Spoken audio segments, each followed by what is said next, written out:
খেপিমা sound আপনারা দেখেছিলেন যে ইউনিয়নের নামে 2 ডিস্ট্রিক্টকে গালিগালাজ করেছিল, তো তার জন্য কিছু কিছু আমাদের জোন বা জেলা তাকে আমরা বয়কট করার সিদ্ধান্ত নেওয়া হয়েছে, তাই তো? অবশ্যই। তো সেই বিষয়ে আমাদের রুহুলদা এই বিষয়ে কিছু কথা বলবে। জামালপুর ব্রাঞ্চ আমাদের যে সিদ্ধান্ত, কালকে আমাদের মিটিং হয়েছিল, সেই সিদ্ধান্ত নেওয়া হয়েছে ওকে জামালপুর ব্রাঞ্চে কোনো জায়গায় ভাড়া কাটতে দেওয়া হবে না। যদি কোনো জায়গায় পার্টি ভাড়া করে তো তার সাথে কোনো আমাদের সমিতির মাইক কম্পিটিশন করবে না। আর যে পার্টি ওকে খেপিমাকে ভাড়া করবে দ্বিতীয় বছর থেকে সেই ফিল্ডে অন্য কোনো মাইক যাবে না। এইটুকু আমাদের জামালপুর ব্রাঞ্চের সিদ্ধান্ত। এবং বর্ধমান ব্রাঞ্চে কি সিদ্ধান্ত হবে সেটা সেক্রেটারি বলে দিচ্ছে, আর হুগলি ডিস্ট্রিক্টের কি সিদ্ধান্ত সেটা সভাপতি বলে দিচ্ছে।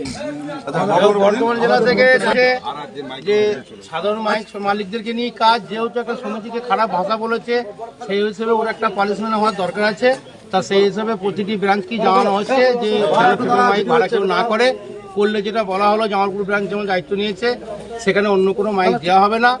আর এর মধ্যে যা বলার হুগলি থেকে আমাদের হুগলি ডিস্ট্রিক্টের সভাপতি সুনীল সিং মহাশয় এই বিষয়ে কিছু কথা বলবেন। নমস্কার। সাউন্ডের যে মালিক নিয়ে কি বলতে সিস্টেম জেলার সভাপতি বলছি। খেপিমা সাউন্ড যে আমাদের সংগঠন ইউনিয়নকে যে গালিগালাজ করেছে বা ভ্রষ্টাচার বলেছে বা অনেক রকম কথাবার্তা বলেছে, সোশ্যাল মিডিয়ায় আপনারা দেখতে পেয়েছেন। তা নুরুলদা যে কথাটা বললো যে খেপিমা সাউন্ডকে সঙ্গে কেউ কম্পিটিশন করবেন না, ঠিক আছে, যেখানে যে যে কথাগুলো বললো তা আমরা নুরুলদার সঙ্গে সহমত রইলাম।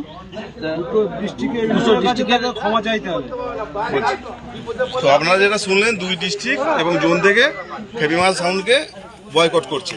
তো আমি হুগলি ডিস্ট্রিক্টের সেক্রেটারি হয়ে বলছি যে আমি সে যে কথাগুলো বলেছিল সেই ভিডিওগুলো আমাদের কাছে আছে, সে সোশ্যাল মিডিয়াতে ডিলিট করে দিলেও যদি সে আমাদের সেই পান্ডুয়া থানায় নিয়ে গিয়ে প্রমাণ করে দিতে পারে যে এইগুলো যেগুলো বলেছে সেগুলো সত্যি, তাহলে কিন্তু আমরা আগামী দিন তার মাইকটা বয়কট তুলে নেব, যদি সে প্রমাণ করে দেয়।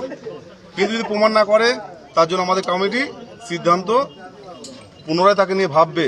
2 ডিস্ট্রিক্ট যে সে একটা ব্যবসা করে সে ব্যবসাদারের সাথে ভাববে, কিন্তু ততদিন পর্যন্ত অফ থাকবে যতক্ষণ না তিনি আমাদের এই প্রমাণটা করে দিতে পারে যে এলিগেশনটা আমাদের নামে দিয়েছে হুগলি ডিস্ট্রিক্ট এবং পান্ডুয়া থানা অন্তর্গত।